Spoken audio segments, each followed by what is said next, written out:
La Biblia. Un texto sagrado lleno de narraciones fantásticas sobre una asombrosa fuerza sobrenatural. ¿Y si esa fuerza no fuera Dios? ¿Y si fueran ovnis? ¿Qué era esa rueda incandescente dentro de otra rueda que se le aparecía al profeta Ezequiel? En la Sodoma y Gomorra del Génesis, ¿de dónde venía el fuego y las piedras que lo arrasaron todo? En el Éxodo, ¿qué era esa presencia en el cielo que guió a Moisés a través del desierto? ¿Eran actos divinos? ¿O esas misteriosas fuerzas celestiales podrían haber sido ovnis en la Biblia?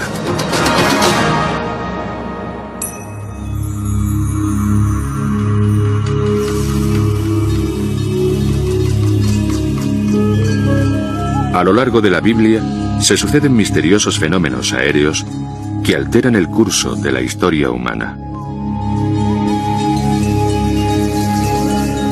Para los eruditos religiosos, estos relatos son la prueba infalible de la presencia de Dios y de las acciones divinas.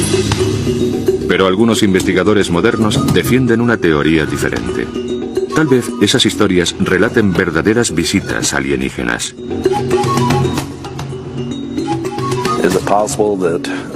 ¿Es posible que los extraterrestres hayan estado involucrados en la historia humana durante miles de años? ¿Y si es así, entraron en contacto con los personajes bíblicos?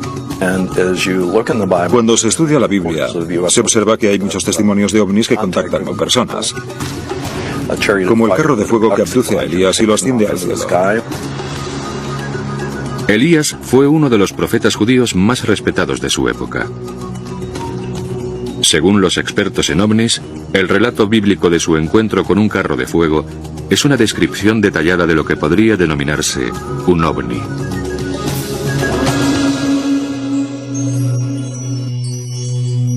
El encuentro tuvo lugar cuando Elías recorría el río Jordán acompañado de su sucesor.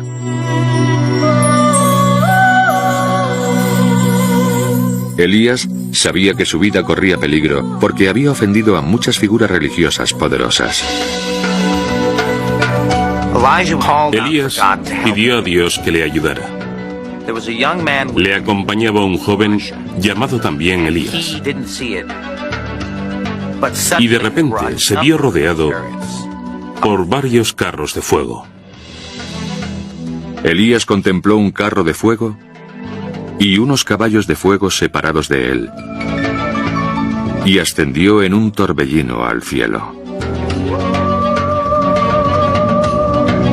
El Antiguo Testamento narra una historia sobre cómo a Elías le atrapó o le absorbió un carro de fuego que brillaba incandescente. Según ese pasaje, Elías se evaporó en el cielo y ningún mortal volvió a verle. El concepto de Elías siendo ascendido a un carro de fuego es una abducción. Es cierto que los informes sobre ovnis modernos dicen que suben a personas a bordo y se los llevan.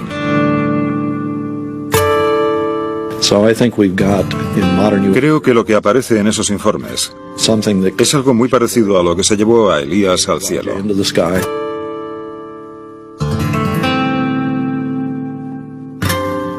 Si cogiéramos lo que se describía sobre Elías y lo comparáramos con los casos de personas que son llevadas a bordo de objetos volantes no identificados,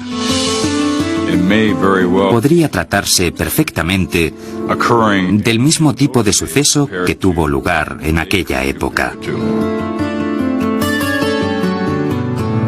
Lo que nosotros denominamos carro de fuego no tiene nada que ver con el aspecto que imaginamos que puede tener un platillo volante. Pero hay quien defiende que en realidad no se diferenciaban tanto.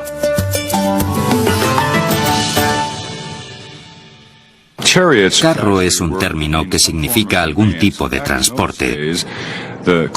Y en aquella época, lo más parecido a lo que podían comparar un platillo volante era un carro. Era un modo de transporte que resplandecía y tenía un aspecto brillante. Se trataba seguramente de la única asociación que podían encontrar para esos transportes celestiales.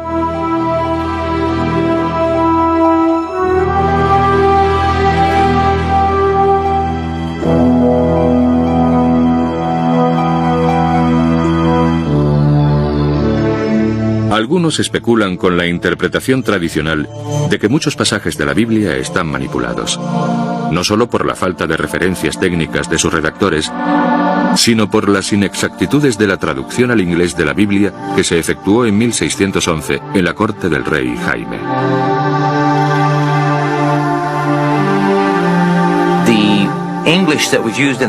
El inglés utilizado en la corte de Inglaterra en el siglo XVII era diferente del inglés que utilizaba el pueblo llano por un motivo específico. Porque los cortesanos querían diferenciarse de los plebeyos. Para comprender mejor el significado original de los textos bíblicos, los investigadores se remiten al libro Concordancia Exhaustiva de Strong. Es un libro publicado en 1890 con un índice alfabético de cada palabra que aparece en la Biblia y una lista de todas las veces en que aparece esa palabra y de los contextos en los que se utiliza. Basándose en este libro, algunos investigadores creen haber descubierto otra conexión entre el relato de Elías y los ovnis. En la versión del rey Jaime, Elías cuenta que ascendió al cielo. Pero algunos creen que no se refería al reino de Dios.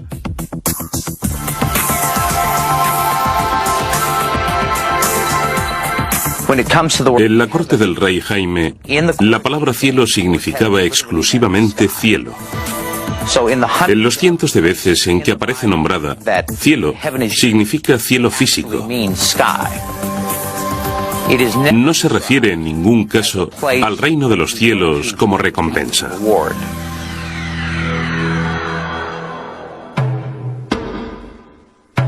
Las historias bíblicas sobre extraños sucesos celestiales no son las únicas fuentes antiguas que describen ovnis. Las creencias religiosas en las que aparecen ovnis están presentes en todas las culturas. Están presentes en los textos más antiguos de los sumerios. Aparecen pintados en las paredes de las tumbas egipcias. Los yogis y los lamas de Oriente los llaman imanas o carros de los dioses. Hace miles de años, la cultura nazca del Perú, en una hazaña de precisión magistral, diseñó unas rayas perfectamente rectas que se extendían por el paisaje con una longitud de casi 60 kilómetros y una anchura de 1,5 kilómetros. Algunos expertos en ovnis se preguntan si ese diseño, que se parece a los modernos aeropuertos, no se habría utilizado como pista de aterrizaje de naves espaciales alienígenas. Las líneas se interseccionan formando enormes figuras geométricas e incluyen dibujos de insectos, mamíferos y un misterioso ser humanoide. Hay quien dice que se parece a un astronauta.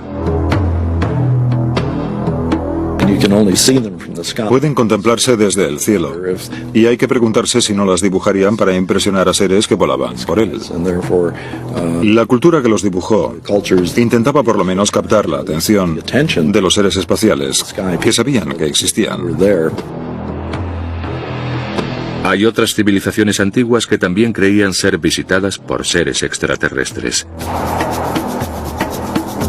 Kukulcán, el dios principal de los mayas, había descendido del cielo para enseñarle sus complejos conocimientos tecnológicos y matemáticos.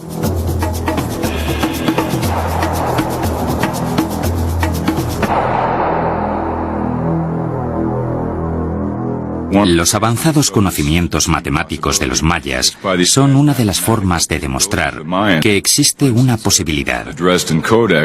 En los códices aparecen cartas astronómicas muy avanzadas en las que constaban los eclipses solares y lunares. La creencia de que los mayas recibieron sus conocimientos matemáticos y astronómicos de antiguos dioses que bajaron del cielo, creo que tiene su origen en un hecho real. Porque esa misma historia se repite por todo el mundo, con los indios de América del Sur y del Norte, en China, en todo Oriente, en la India. Es esa historia, o una versión similar, en la que los dioses vienen del cielo y comparten sus conocimientos con los seres humanos. Son relatos inquietantemente similares, que se repiten en distintas culturas, a lo largo de los siglos, y que hacen surgir nuevas preguntas. Creo que los ovnis existen desde hace siglos. Creo que han sobrevolado la Tierra e incluso han aterrizado y han entablado contacto.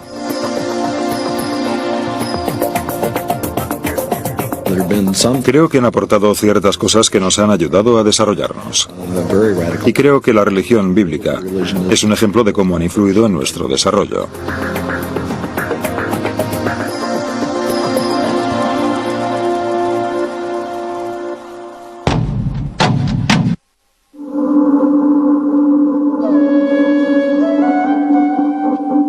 El éxodo de los judíos de Egipto fue un momento clave en el desarrollo de la religión judeocristiana.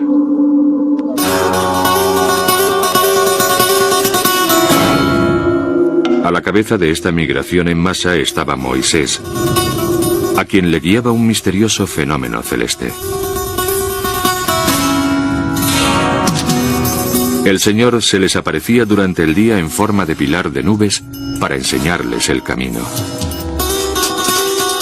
Y por la noche se transformaba en un pilar de fuego para iluminarles. Así podían viajar de día y de noche.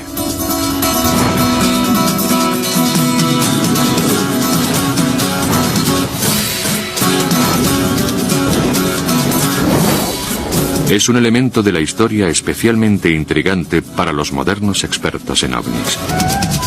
¿Quién o qué era ese protector?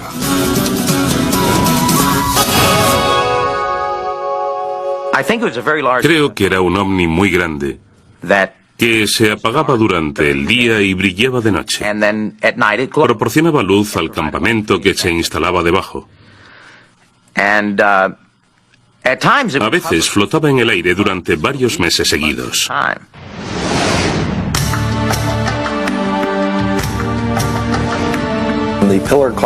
El pilar de nubes de día y de fuego de noche que guió el éxodo era un objeto en el cielo,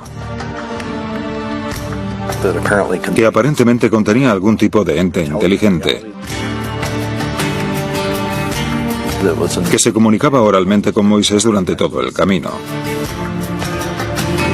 El ovni jugaba al juego de seguir al jefe, y el ovni era el jefe.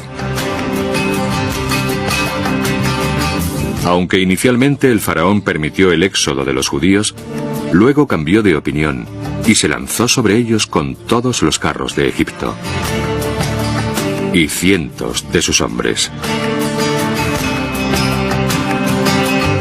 Fue una persecución que condujo a uno de los acontecimientos más espectaculares de la Biblia, cuando los ejércitos del faraón alcanzaron a los israelitas a orillas del Mar Rojo.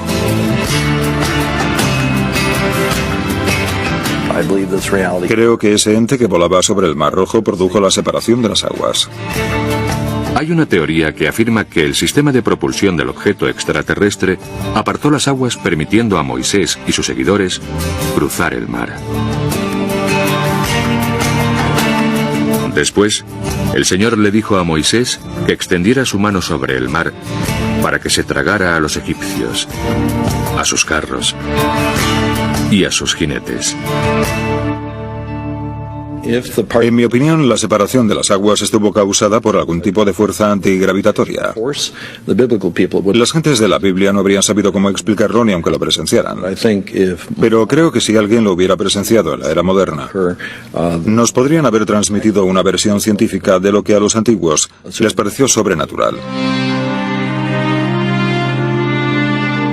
Incluso después de escapar a los egipcios, los judíos tuvieron que enfrentarse a un arduo viaje hasta su tierra prometida de leche y miel.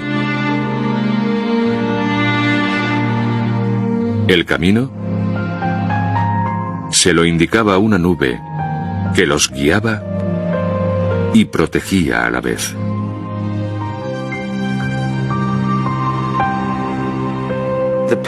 El pilar de nubes que los guiaba durante el día actuaba como sombrilla.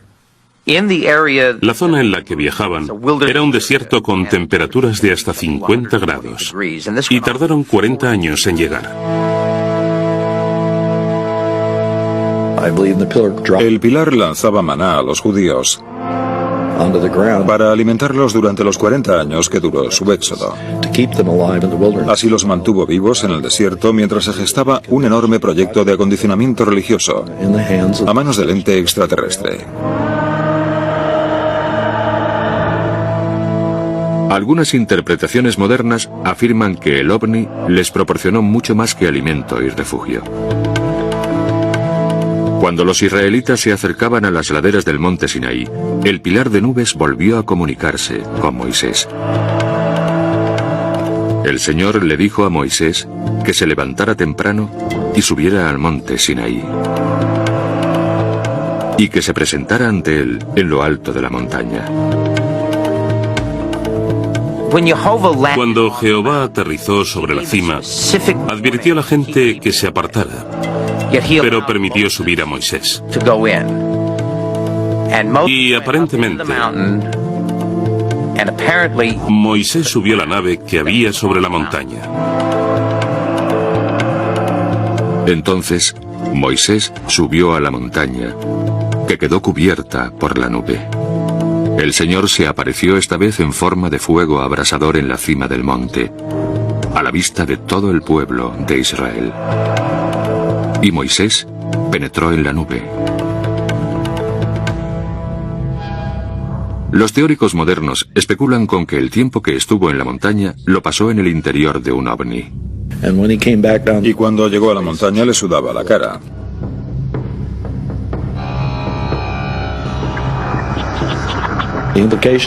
Lo que implica algún tipo de transmisión de energía entre él y ese ente extraterrestre. Cuando Moisés bajó del monte Sinaí, llevaba en sus manos los 10 mandamientos, las leyes supremas para su pueblo. Entonces se le acercó al pueblo de Israel y él les entregó los mandamientos que el Señor les había ordenado cumplir. Pero si esa enorme columna en el cielo era realmente un ovni y les entregó a los judíos un ordenamiento moral para su sociedad, ¿qué opinaron los antiguos de ello? Según Moisés, el individuo que había en el interior de las columnas de fuego y nubes era Jehová. Jehová es el nombre del Dios nacional de los judíos. Su Dios era un Dios del cielo, un Dios celestial, un Dios que creaba el cielo en la tierra. No creo que a los judíos les costara mucho creerse que la columna de nubes y fuego era Dios. Dios estaba en aquel ovni. Algunos creen que la influencia de los ovnis no se limita a la Biblia judía. Puede hallarse a sí mismo en la fe cristiana. Miles de años después del Éxodo, el Nuevo Testamento relata la transfiguración de Jesús.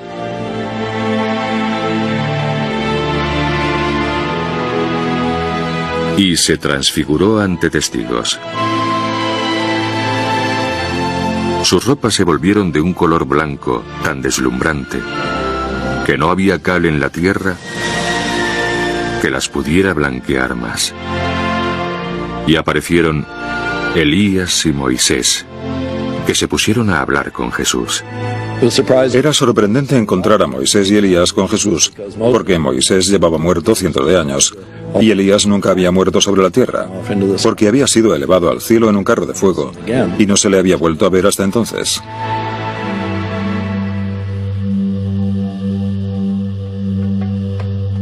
¿Eran los carros de fuego de Elías y la nube brillante de Moisés en el monte Sinaí el mismo ente? Y fue esa misma nube u ovni la que trasladó a Elías y Moisés a la transfiguración de Jesús. Creo que se trata de un fenómeno reincidente en la Biblia. Un objeto extraño que aparece en el cielo y una voz que sale de él. Aparece durante el Éxodo en forma de columna de nubes que habla a Moisés. Y aparece en el relato de la Transfiguración. Cada vez que vemos a los profetas bíblicos diciendo cosas raras, ¿no sería un ente extraterrestre el que proporcionaba la información a sus mentes para que dijeran las cosas que decían?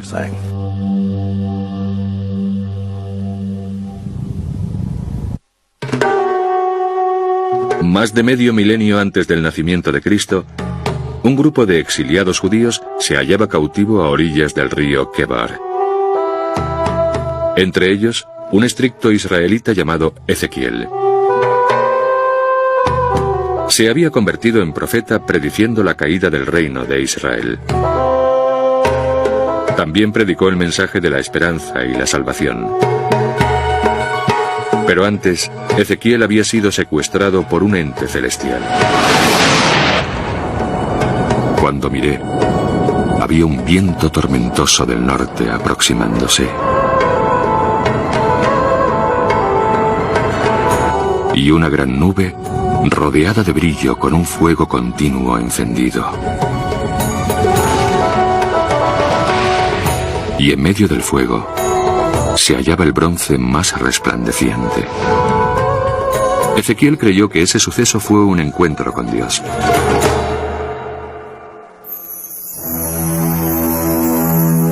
Pero los expertos en ovnis se preguntan si podría haberse tratado de algo más. Los investigadores de ovnis han analizado y estudiado el relato detallado de Ezequiel sobre este encuentro más que ningún otro pasaje de la Biblia. Y creen que se trata de un encuentro con alienígenas. Vi una rueda sobre la tierra. En cuanto al aspecto de la rueda y de su fabricación, brillaba con el resplandor de una luz de cristal. Ezequiel describe un objeto metálico volante, giratorio y brillante, que asciende y aterriza delante de él. En la era moderna se han observado objetos metálicos volantes, giratorios y brillantes que ascienden y descienden, igual que los descritos en la Biblia. ¿No es una conclusión ilógica asumir que las naves que se ven ahora sean las mismas que describía la Biblia en la antigüedad? La construcción consistía en una rueda dentro de otra. Podía dirigirse en cualquier dirección, sin tener que girar. Se nota que a Ezequiel le costaba mucho describir su visión. Y es una característica de los avistamientos de ovnis que la gente que los vea tenga problemas explicando lo que ha visto. Igual que ocurre en la Biblia. Las 4 ruedas tenían bordes con pinchos y estaban circunvaladas por ojos.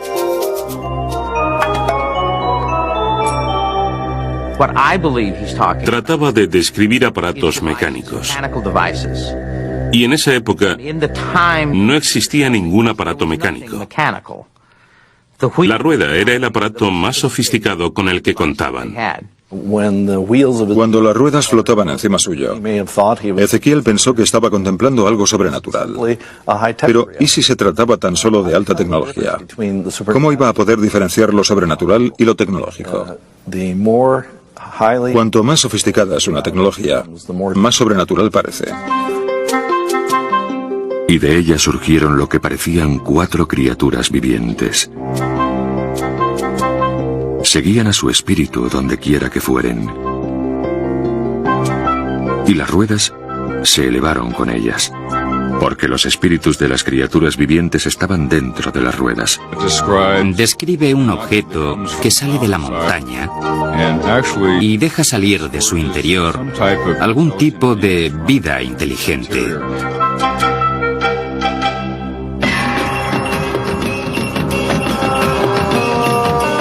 En cuanto al aspecto de sus caras, cada una tenía de frente el rostro de un hombre. tenían el rostro de un león al lado derecho. Las 4 tenían el rostro de un buey al lado izquierdo. Y las 4 tenían la cara de un águila por detrás. En aquella época,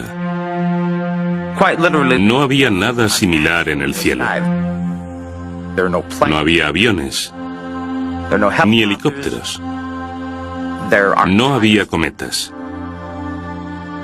ni siquiera globos. En su época, nada se movía, a no ser que estuviera vivo o alguien lo moviera. Por eso, empleó la analogía de criaturas vivientes. Sobre las cabezas de las criaturas vivientes había la representación de un firmamento brillante como el cristal. Y cuando se fueron, oí el ruido de sus alas, similar al sonido de muchas aguas, como el sonido del trueno del Todopoderoso. Ve un firmamento, un objeto muy grande. Muchos ingenieros que han estudiado el tema opinan que se trata de aparatos de aterrizaje. Describe luces que suben y bajan, anillos de luces centelleantes que lo rodean. Habla de un ser que sale de la nave, del firmamento encima de él, y le habla.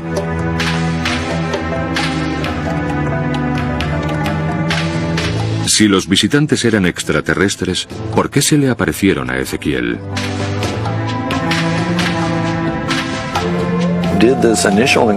Este encuentro pudo sumir a Ezequiel en un estado de control mental que le impulsó a escribir su largo libro de profecías sobre el futuro de Israel y sobre las consecuencias políticas y económicas que se producirían. No lo sé, pero se trata de uno de los conceptos claves que tendrán que estudiar los teólogos una vez se haya admitido la existencia de ovnis.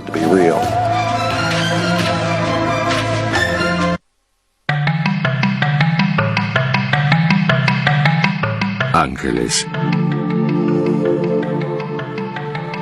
Los mensajeros de Dios.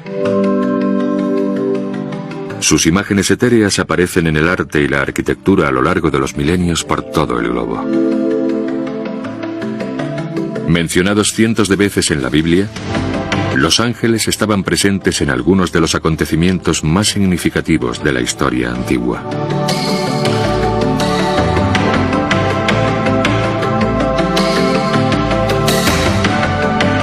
Pero, ¿qué son los ángeles?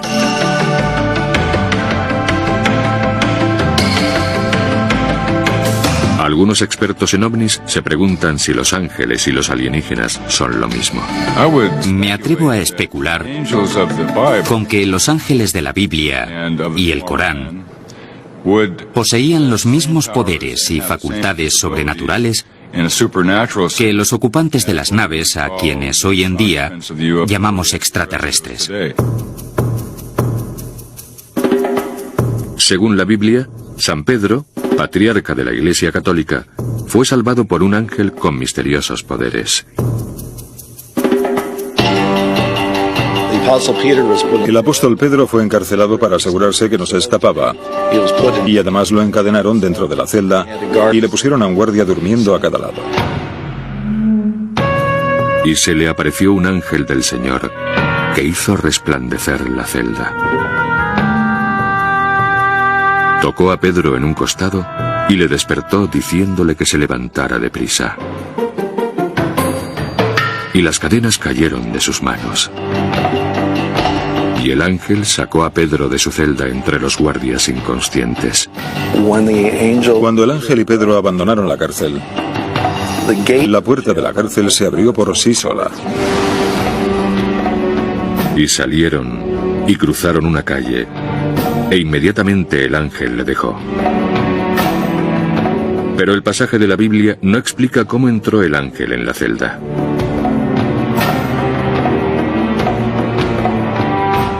La respuesta puede que sea que el ángel tenía la capacidad de atravesar paredes sólidas, un dato que aparece a menudo en los informes sobre ovnis modernos. Los teóricos modernos también han examinado otros pasajes angélicos de la Biblia en busca de posibles conexiones con extraterrestres. Han encontrado muchas descripciones de sucesos similares a encuentros con alienígenas.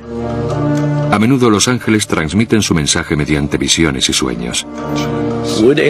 Los alienígenas del espacio utilizaban nuestra mente inconsciente, nuestros sueños, para informarnos de su voluntad. Eso ocurre, por ejemplo, en Mateo 2. Y un ángel del Señor se le apareció a José en un sueño. Levanta, coge al niño y a su madre y huye a Egipto. Y permanece allí hasta que yo te lo diga. José es advertido en un sueño de que ha de abandonar la ciudad a toda prisa, porque Herodes va a intentar matar a Jesús. Atendiendo a su sueño, José puso a su hijo a salvo del peligro y salvó la vida de Jesús.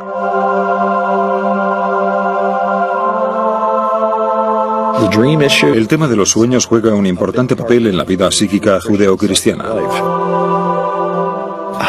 No sabemos cuánto se debe a la intervención directa de los alienígenas. Si volvemos a Abraham y al Antiguo Testamento, hay un pasaje en el Génesis que dice que el Señor hizo que Abraham se sumiera en un profundo sueño. Y a través de un sueño,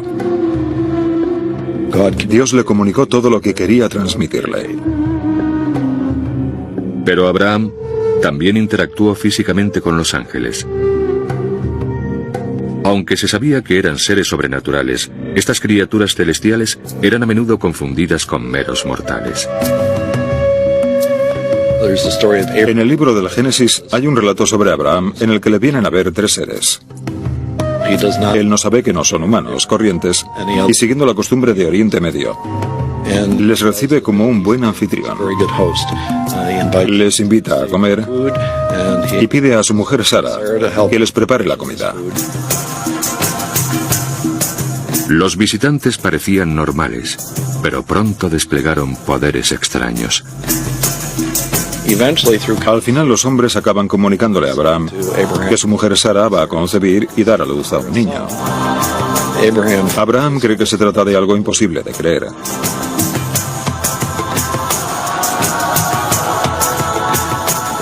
Su mujer Sara, que estaba fuera de la tienda, lo escucha y se ríe por dentro, pero sin hacer ruido. Y los tres hombres la acusan de haberse reído. Ella lo niega, pero en cualquier caso, esto implica que ellos podían leer su mente telepáticamente. La cuestión de la telepatía y de si esos seres podían o no leer la mente de Abraham y de Sara es un tema muy importante. La telepatía es también un rasgo que se asocia a menudo con los modernos extraterrestres. Luego se marchan y ella se queda embarazada. Con el tiempo Abraham se da cuenta de que ha tenido lo que él llama un encuentro divino, pero creo que ahora podríamos llamarlo un encuentro extraterrestre.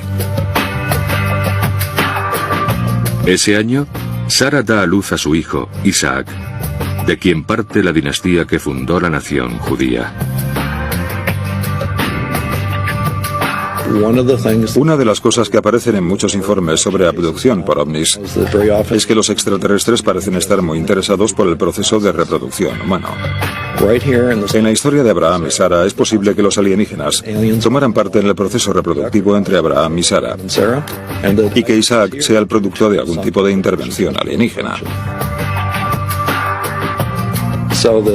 Algunas de lo que podemos llamar historias extraterrestres de la Biblia contienen ingredientes de control psíquico sobre la raza humana, o si no sobre toda la humanidad, al menos sobre algunos elegidos. Cuando escuchamos a los profetas decir cosas raras, nos preguntamos si no serían los extraterrestres quienes informaban a sus mentes para que dijeran lo que decían.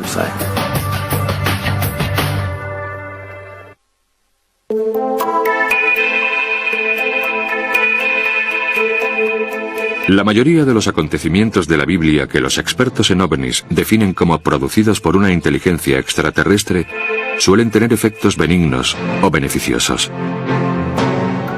Pero no siempre es así. Por ejemplo, en el caso de la destrucción de Sodoma y Gomorra. Según cuenta la Biblia, los habitantes de estas dos ciudades hermanas eran tan pecadores y degenerados que no había esperanza de reconducirlos por el buen camino. La única solución era el exterminio total.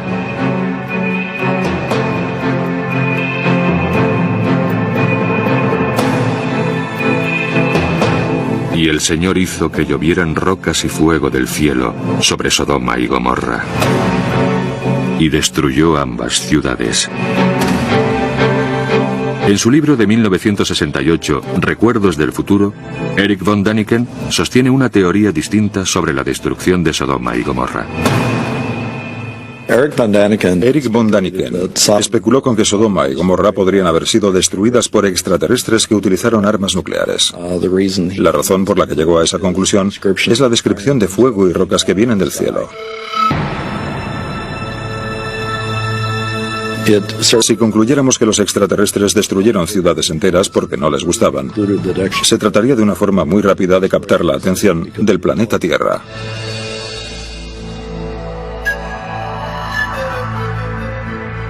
Sin embargo, existen otras teorías sobre la destrucción de esas ciudades. Algunos creen que la historia podría haberse empleado como advertencia mitológica. Una lección aprendida de generación en generación para reforzar la importancia de la moral. Dios exterminó a los sodomitas y a los ciudadanos de Gomorra. Cayeron del cielo fuego y piedras que los borraron de la faz de la tierra. El texto nos enseña que cuando una civilización degenera, no puede salvarse. La otra forma de entender lo de Sodoma y Gomorra es que si esas ciudades realmente existieron y fueron destruidas por una catástrofe natural. Es una metáfora del concepto religioso de que el hombre es malvado y merece un castigo a su maldad. Las investigaciones arqueológicas han arrojado cierta luz científica sobre esta antigua historia.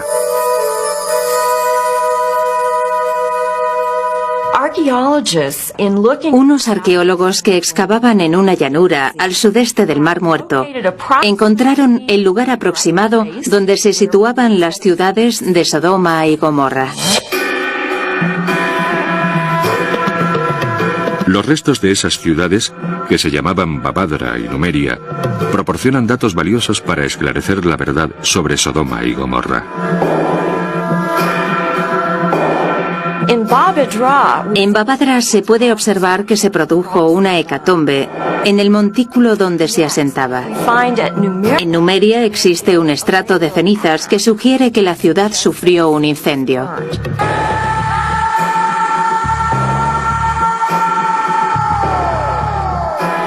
Pero la causa de su destrucción no puede probarse científicamente. Por lo tanto, ¿quién o qué causó la debacle? Permanece abierto a la especulación. Lo más importante del tema es si los extraterrestres estaban tan involucrados en el desarrollo de la vida sobre la Tierra que decidieron destruir una ciudad o un grupo de gente. El que Dios y los ángeles bíblicos fueran un ovni de otro planeta puede ser una idea radical. Pero es posible que los teóricos modernos no fueran los primeros que se plantearan esta posibilidad. En el siglo XV, surgieron obras de arte que representaban escenas bíblicas, con misteriosos objetos volantes flotando en el cielo. Encuentro que el arte renacentista es muy intrigante. Hay imágenes de ovnis con la imagen de la Virgen y de Jesús crucificado. A veces se pintan al fondo pequeños puntos negros u ovnis en forma de platillo con una cúpula encima. Y se trata de obras de arte realizadas 1500 años después de que ocurrieran los hechos.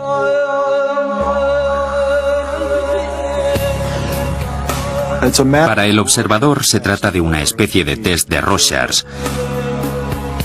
Los dibujos, pinturas y obras de arte están sujetas a distintas interpretaciones. Pueden ser sombreros o partes de una vajilla, o cualquier cosa con una forma similar, pero no necesariamente platillos volantes. Pero cada vez hay más gente que cree que los ovnis existen y que son alienígenas.